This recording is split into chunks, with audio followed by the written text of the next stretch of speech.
Let's go on. And we're on, and good morning, Unity. Good morning to the people in the sanctuary, and good morning to all of you out there in live stream land. And welcome.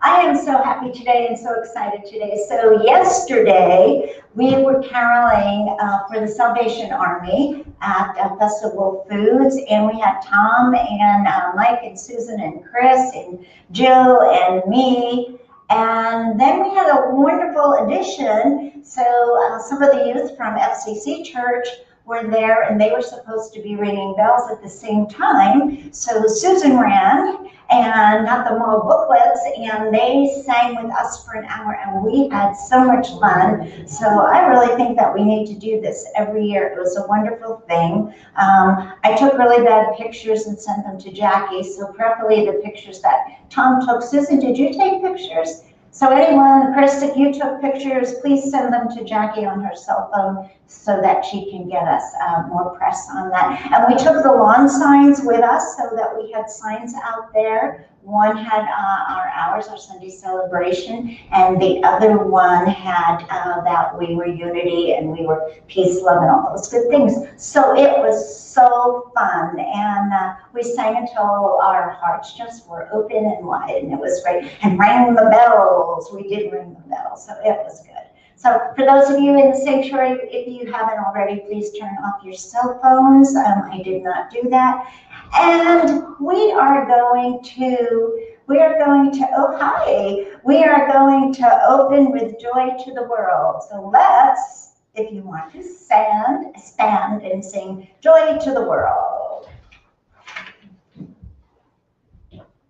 And bring in that choir, would you, Jules, please? I'm working on it. You're working on it, okay.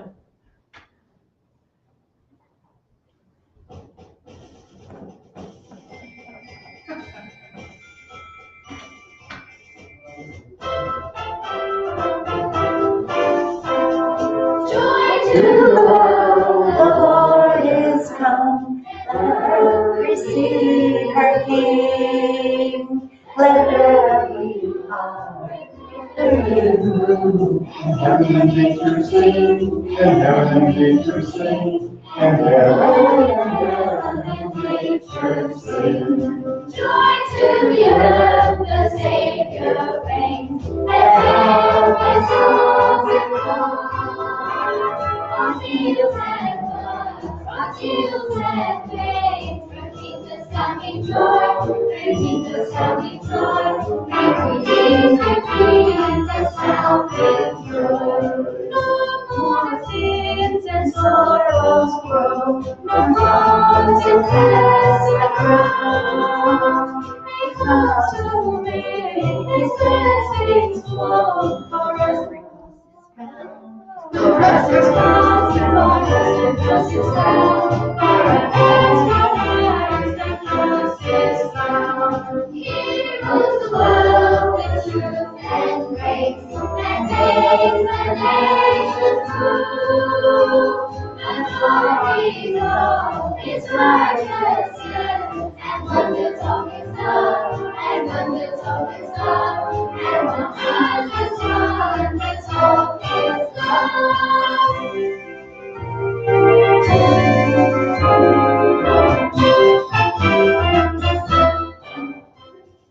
Whoa, if that didn't get your heart beating, nothing will. Definitely good. So, our vision and mission this morning is spiritual community of love, peace, and acceptance, and that we are. Good morning. We create here an exclusive spiritual community through fellowship, service, and community outreach. And now I would like to ask Dave Polly if Dave would come in and do the daily word for us, light the Christ candle, and do flames of faith with me. David. Thank you, Aubree-Lynn.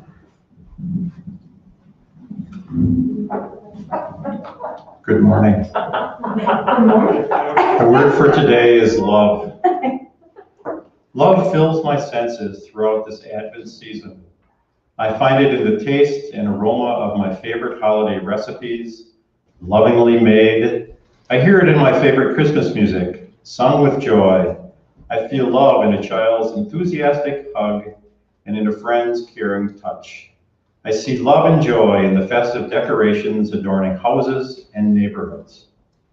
The love of friends, family, and neighbors at Christmas time surrounds me in so many ways. Throughout the year, love remains the most beautiful evidence of the presence of God in and through all things. Love is the harmonizing power that infuses the world and everyone in it. Inspired by divine love, I perceive the divine in every person and all situations. And from Corinthians, and now faith, hope, and love abide, these three, and the greatest of these is love.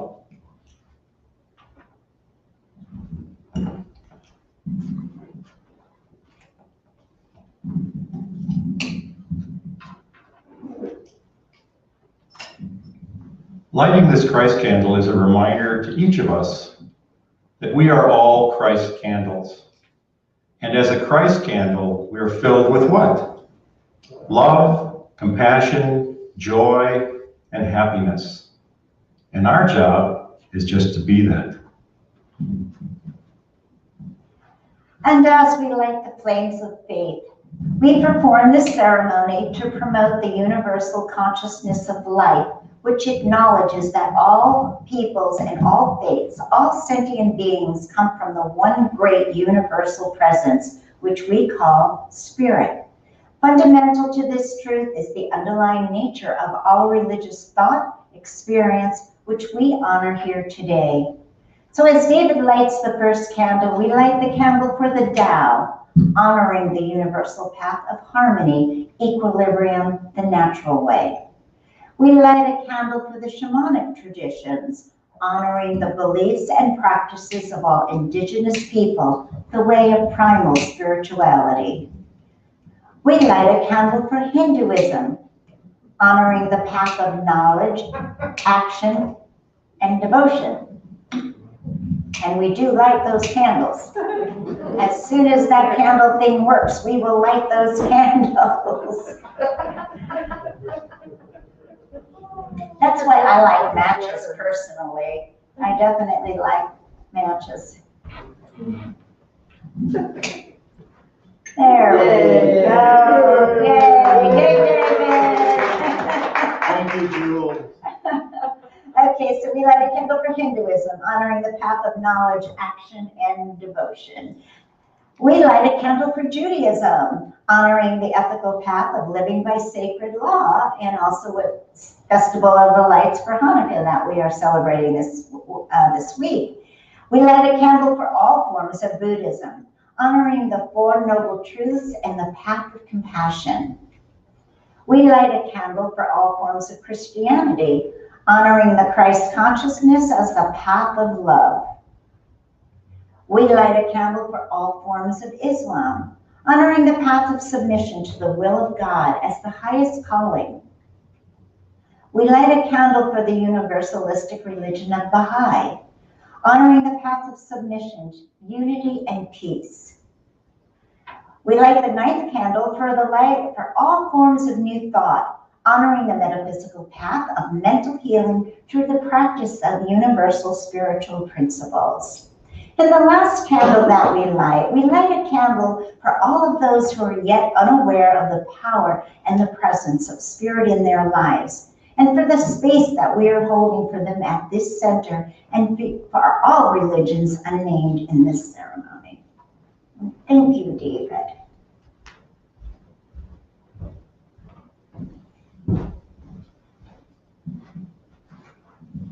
So as most of you know, we are in what is called the season of Advent. And the first Sunday of Advent is about hope and faith. And the second Sunday of Advent is about peace. The third Sunday is love, which is today. And the fourth Sunday of Advent is joy. So as we begin the season then, we start the season with hope and faith. We move to peace, allowing pure love to engulf us. And finally, we are blessed with wondrous joy. a look at how Unity viewed the season of Advent in the past. Historically, Unity viewed the season of Advent as an inner search of mind and heart, and that's still, for me, what it is about. So the co-founder, Charles Fillmore, spoke of Unity and Advent in a January 24th, 1923 radio broadcast called Christ's Mind. And I think you're starting to know that I like to go back and find the history of these things. And I'm very excited about 1923. And he called it the second coming of Christ. He shared his thoughts of his understanding that Christ is an idea in divine mind, which of course we all agree with, and highlighted that the universality of Christ, the divine essence that dwells within each of us, each human being. It's sort of like the idea of mathematics or music, or any exact science. An idea of a perfect Christ in divine mind is what he told his audience that we should be aware of. But Fillmore said this: people with preconceived human notions of the second coming are bound to be disillusioned. I would think so. It's 2020 years. So they're simply looking in the wrong place to discover the Advent.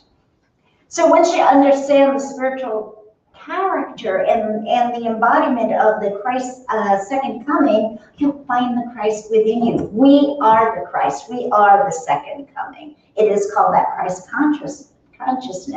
And so Fillmore drove home his understanding in this story about William Miller. So Miller, 1843 to 1844. So Miller had prophesied that Jesus in the second coming would be between 1843 and 1844. So the story is shared about a farmer who was a Millerite. Millerites are the people who thought the world was coming to an end. And the man put on an ascension robe and climbed to the stack of the hay to await the second coming, and he fell asleep there. So there were these mischievous boys, and they saw him slumbering. So they struck a match to the haystack, and it went up in flames. So when the man suddenly awakened, and he yelled, "Resurrection morn, and I'm in hell, just as I expected." So Fillmore found within the story the precise problem of human expectations. The human understanding then of Advent was personal construct rather than the truthful of the divine one, the divine within. So instead, Fillmore taught it's metaphysical fact according to, as you think in your heart, so you are. So if this guy thought he was going to hell, he sure as hell did. So he assured the listeners on that radio station that the kingdom of God is within you, and that the more we search for that inner kingdom and company with the law, the more we will know about the second coming. The second coming, Fillmore said, is here and now. It's as we wake up to whom we are, the essence of our heart and soul. It's here and now. So for me personally, the second coming is the awakening of the Christ consciousness within. And the more I wake up to that, the more there is peace within my own being. So relating then to the prayer discipline to Advent, Fillmore added joy of his life in the inner communion with the divine. And he said it's perfect ecstasy. And I felt that yesterday, and Jill and Susan were with us when we were singing, and it was joy and it was ecstasy. And it goes back to what we were speaking about last week, about just being wholly joyous of everyday, ordinary things, and it was so fun. So more recently, though, Unity Publications have described Advent as a season of hope, renewal, change. It is a time away from the obstacles that impede spiritual growth, so we can immerse ourselves into that one presence. So the first Sunday then of Advent, which was November 29th, is hope and faith. In unity, inspired by the thought that faith is things assured of things hoped for. So in this season, in this time, it's a different time. It's a time of change.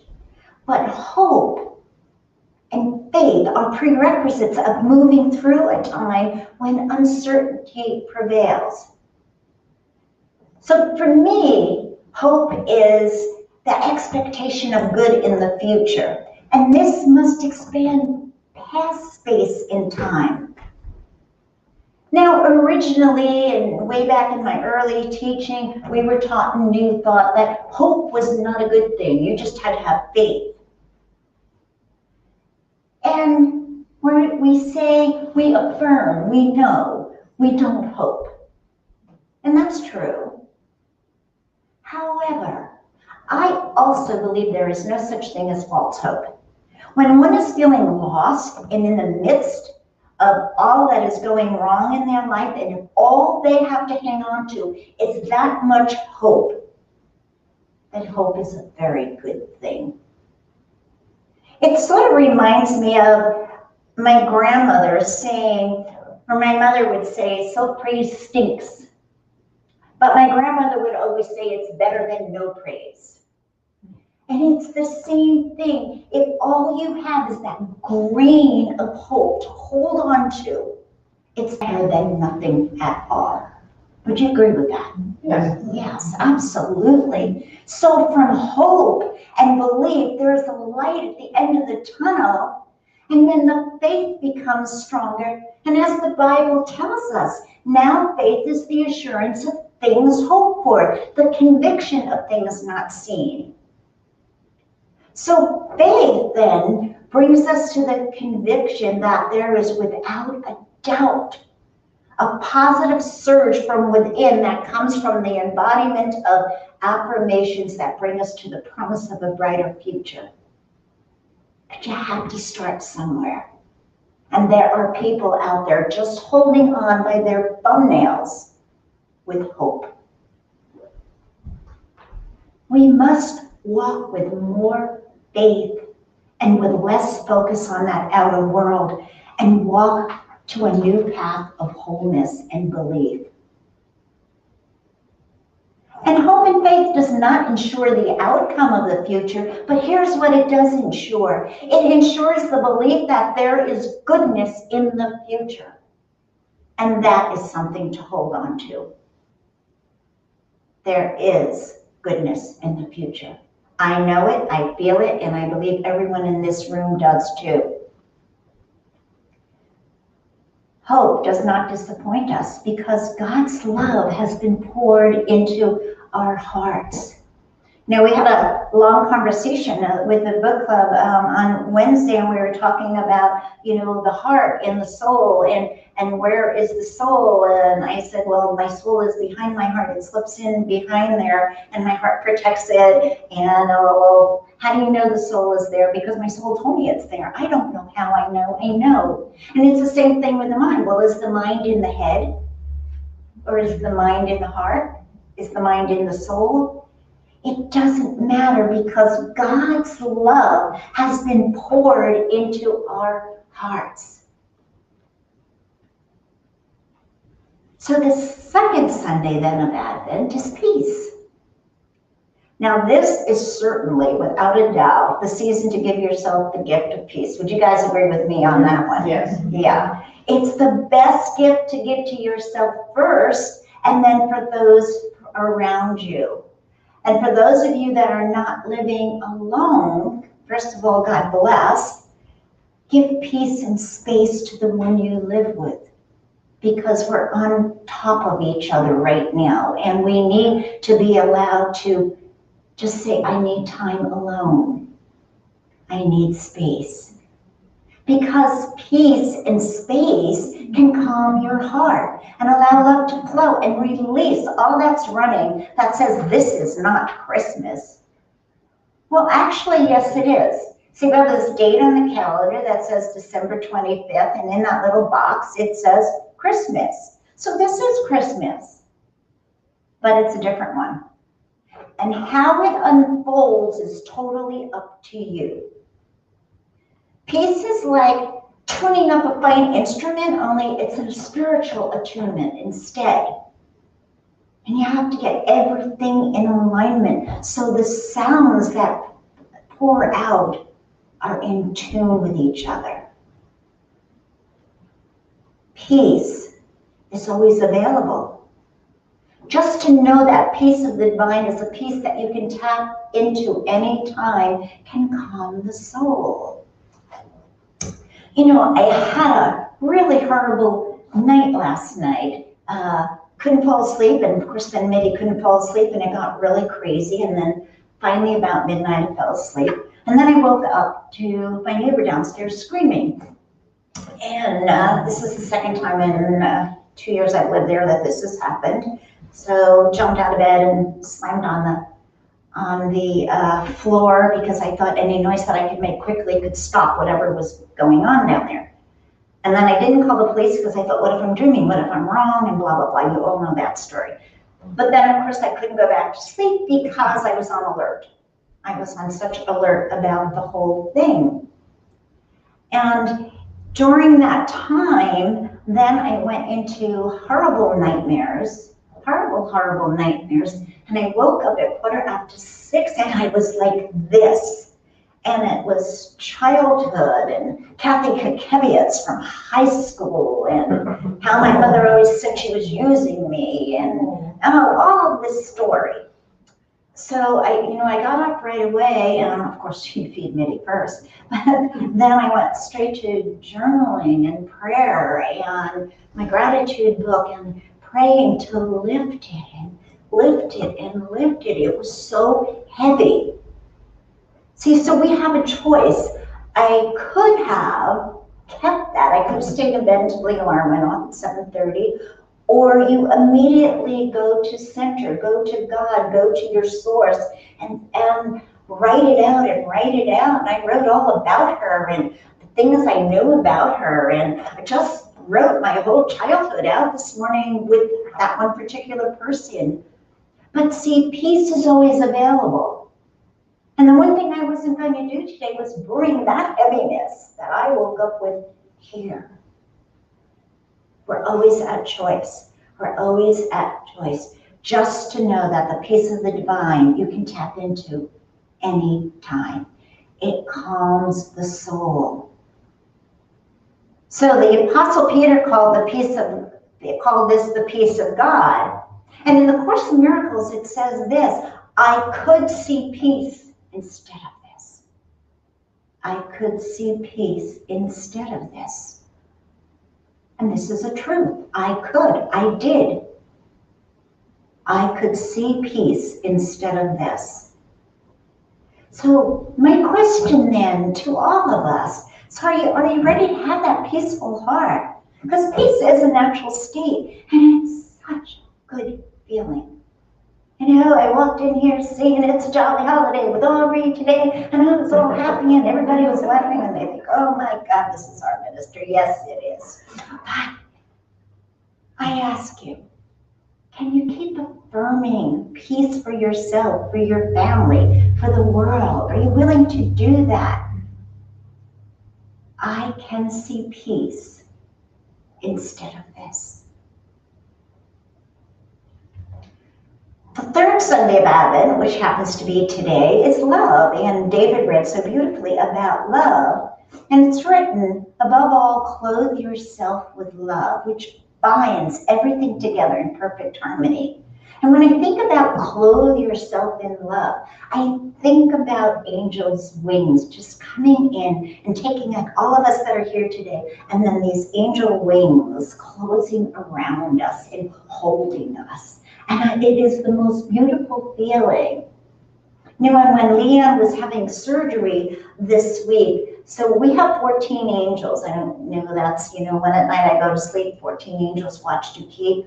So I asked for 2 of my angels to stay with me because I need them. But I asked the other 12 to go to Leanne and wrap their arms around her and keep her safe. So when our mind can work that way, that's beautiful love. That's the gift of God. That's the understanding that there's so much within us that we can share. Even our angels. Even our angels. When my friend Doreen was here, we went to Door County and I told the spirit guides to buckle up in the back seat. She thought I was nuts. And she went, "Who's back there?" And I said, "The spirit guides." I said, "It's their job to keep me safe." And I always tell them to buckle up. But I actually believe they're there. I actually believe they're there in my car. Do you bless your car every time you get in it? Do you love your car? I bless my car. I bless the car, I bless the driver, I bless the passenger, and I say, "Thank you for a safe trip as always," and so it is, amen, it's done. See, when we go to spirit, to go to the divine, go to the beloved, for everything, you become this divine being that you already were. Above all, clothe yourself in love, which binds everything together in perfect harmony. This means all things. It means your feelings, as important as they are, but the feelings are from divine love. These feelings are the core of who you are. For the rest of this year, can you open your heart for every opportunity the day brings? Remember, be wholly joyous for the ordinary things. Here's what I know about everyone here and everybody listening. You're the essence of love. As you embrace that for yourself, you cannot help but allow the Christ consciousness to shine bright. Even the Beatles say, all you need is love. And Myrtle Fillmore, co-founder of Unity, tells us our heart is the altar of love. Wow, our heart is the altar of love. She writes, "Be still, be still, be still. God is in the midst of you. God is in the midst of your love. God is in the midst of your wisdom." She goes on to say, "Be still and know that at this moment, it is the altar of God, the altar of love. Love so irresistible and magnetic that it draws the supply to you from the universe of the world, from the storehouse of the world. Magnetic draws supply." When you believe that, when you get that, when you understand that, there is nothing impossible for you. So you have to trust God, whatever word you use. God, wisdom, divine, beloved. Use God's wisdom. Prove and express God's love. You cannot help being energized and filled with love as you give and give and give more and more love. Love is the power of the all good flowing through us. It's the creative life force. You know, in the book that we're working with for the book club, it says the breath of life is the beginning and the last breath is the end. It is the creative flow of life itself. But it's a continuum and it goes on and on. And the fourth Sunday of Advent is joy. I love joy. I think I'm going to name my name A Real Joy from now on. So Charles Fillmore tells us that joy is the happiness of God. Does that make sense? If you're happy, if your center is happy, if your soul is happy, if your heart is happy, then that's God expressing through. God in me, as me, is me. We know that, inside and out, backwards and forward. But did you know that joy is your birthright? It's a divine inheritance. You ever think about that? This is my birthright. You and you and you and you and you can't take it away from me because I was born with it. Why? Because we're living expressions of the divine. We are the vessel, an open channel to all that is good, all that is holy, all that is pure. Within this spacesuit called the body, that's where it all lives. We the people, us, God's children, we bring light to the world. How is your light monitored today? How is it vibrating? Are you shining? Is something inside you waking, coming to life? See, this is the time. Yeah, we've had a 2020 that's something we never thought we'd experience in our lifetime. But other people have said that from the beginning of time, since Cain killed Abel. But regardless of our stories, this is the time of joy and love and caring and sharing. It's the time of compassion and empathy. It's the time to open up and let your soul speak. You see, there is something inside of us that speaks to us. How many of you have had that experience? Where that's yes, right? You're raising your hands, you're shaking your heads. Yes, there's something inside of us that speaks to us. But some of us have been too preoccupied to hear. Our soul says, bring joy with everything you do. Everything. It doesn't matter what it is. And if ever there was a time to allow the Christ to be born within, it is now. That babe in the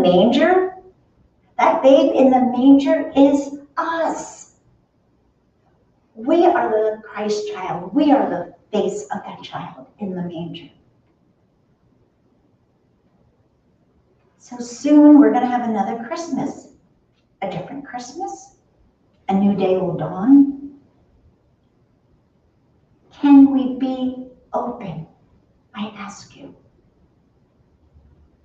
Can we be open to the possibility of hope?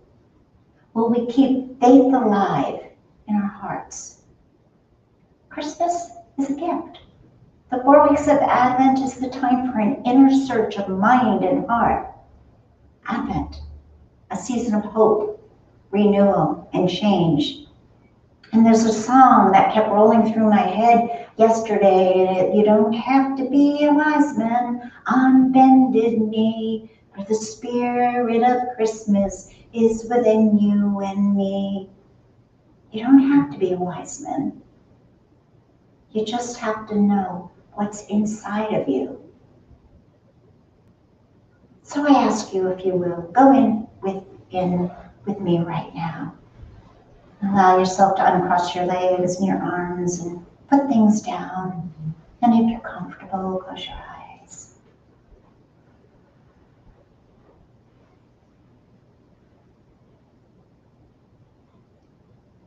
And know with me, in this season, we have hope,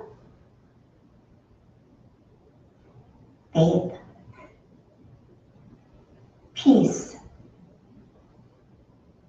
love, joy.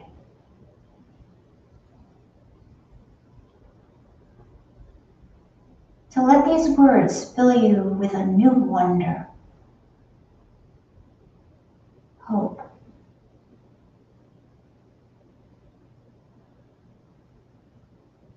faith,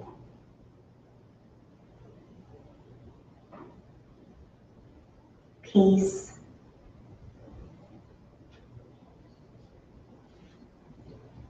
love, joy.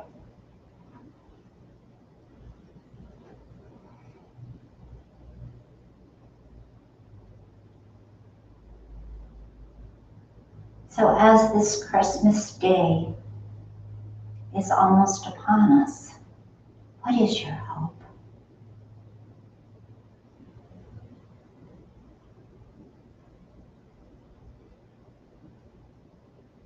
I ask you, what is your hope?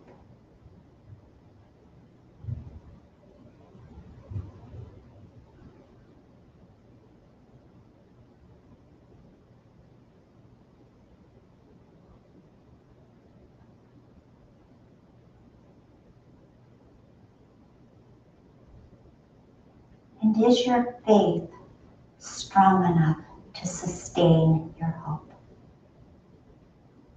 Is your faith strong?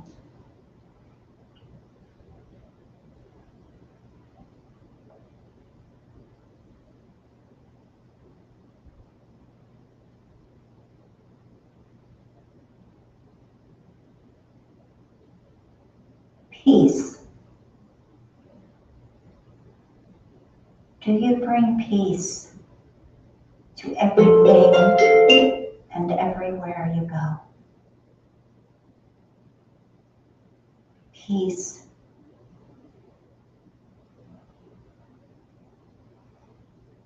Do you bring peace to the world?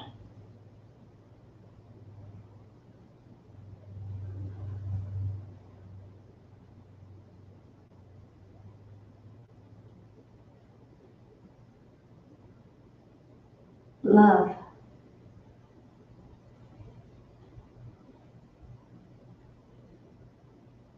Is your love anchored in the divine?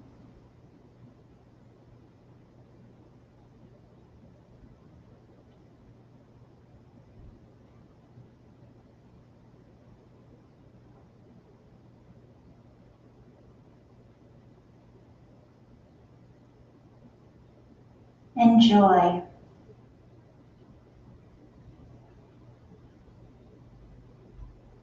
As a little child entering the kingdom of heaven, will you bring that joy to the world?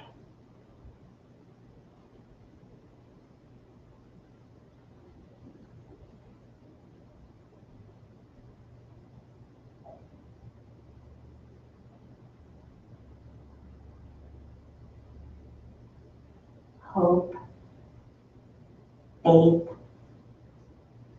peace, love, joy.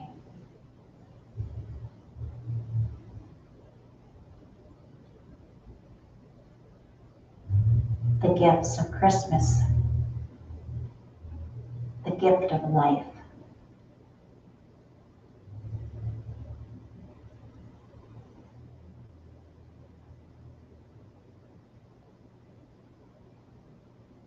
So as you slowly and very gently, and when you're ready and filled with awe,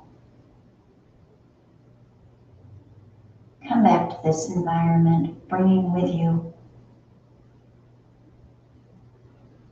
hope, faith, peace, love, joy, and carry that with you from this day forward into the beginning of the new year.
jingle bell dear, the merry go round, merry organ sweet singing in the park.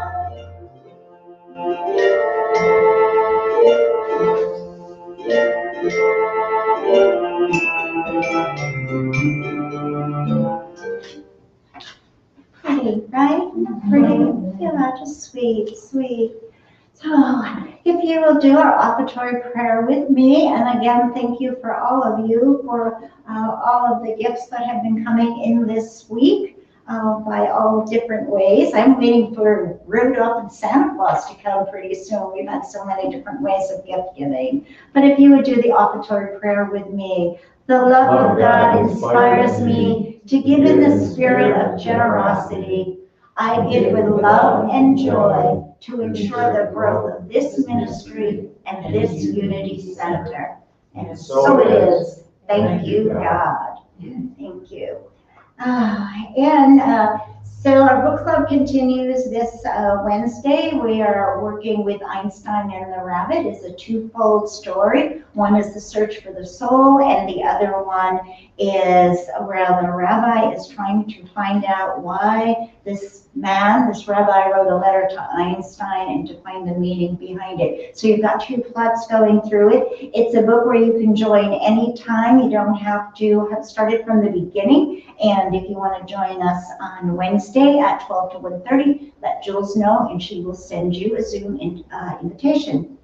Okay, Safe Harbor. As you can see in the back, we're collecting so much good things there, and it is wonderful. We have 16 gift cards in. Our goal was for 25. We're getting there. Also, on Tuesday, I'm going to need help we have to put 25 gift bags together now. So some of the board members are going to come at 4 for the meeting instead of 6 to help make sure that's done. But if you're floating around on Tuesday and want to stop in, we have to sort all of that out first and get it in packages with pretty paper and put bows. So anyone who wants to help on Tuesday, we get plenty of room for social distancing. So that would be really great. And then our Christmas celebration is December 20th. Please join us at the center for our service. Again, we are allowed to be open. We can do 25 people. If you're comfortable, we have enough for safe distancing. Please join us. And if not, please join us live stream so you have that. I found a wonderful Christmas story called The 13th Gift. And I'm going to share that, and we're going to learn, it's a true story. We're going to learn a lot about that.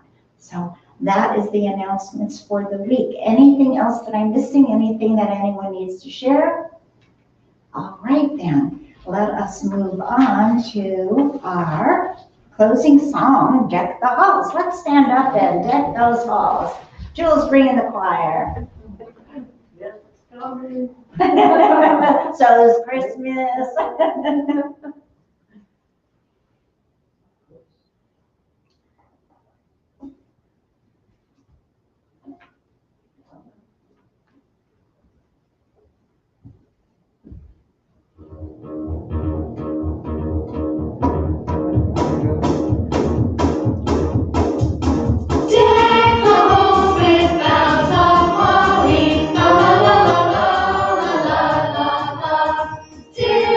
Season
wind and weather. La la la la la la la la la la. Okay, Jules really wanted us to sing today. And if you would do our closing prayer of protection with me. The light of God surrounds us. The love of God enfolds us. The power of God protects us. The presence of God watches over us. Wherever we are, God is, and all is well. And as we leave here today, we leave in anticipation of love and joy and peace and faith and hope and all the goodness that the season can bring. We keep our prayers vigilant for all of those who are in dire straits, for those of us who have lost people to this virus, for those of us that have family members that are out of work. We stay vigilant. We stay in love, we share, we give, we come forward where we can. But we come forward in great expectation of knowing that this too shall come to pass. So we're in gratitude for essential workers, and we're in gratitude for all of the scientists and for UPS and FedEx and all of the aircraft that are shipping vaccines out right now. And we know that this will flow easily and effortlessly. And we each do our part, and we follow the rules and the regulations. But we become wholly joyous in it, and we celebrate the goodness of the little things in life. The love of family, the love of friends, children, and all that is good, all that is God, all that is blessed, all that is pure and holy. And we know that we are the beacons of light. We are the light changers. We are the ones that the world is waiting for. We are the healers. We are the menders. We are the keepers. And for this and so much more, we are so grateful, because this is the truth. This is so. It can be no other way. And together we say, and so it is. Amen. It is done.